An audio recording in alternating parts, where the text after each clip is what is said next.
ఒక భార్య తన జీవితం సార్థకం చేసుకోవాలంటే ఎలా ఉండాలి? ఒక ఇల్లాలు ఉద్యోగం చేయొచ్చు, చేయకపోవచ్చు, అది వేరే విషయం.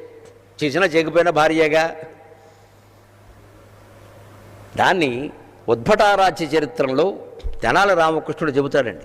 మంచి పద్యంలో చెబుతాడు. పార్వతీ పరమేశ్వరుల దాంపత్యం ఎలా ఉందో చెబుతాడు. పార్వతీదేవి పరమేశ్వరుడికి అనుకూలంగా ఉండేది, ఎప్పుడు ప్రతికూలం అనేది ఆవిడికి తెలియదు. అసలు ఎలా అనుకూలంగా ఉండేదో మంచి కవిత్వంలో చెబుతాడు. దీన్ని తెనాలి రామకృష్ణ సినిమాలో ఈ పద్యాన్ని పెట్టారు. ఘంటసాల గారు పాడారు, నాగేశ్వరరావు గారు నటించారు.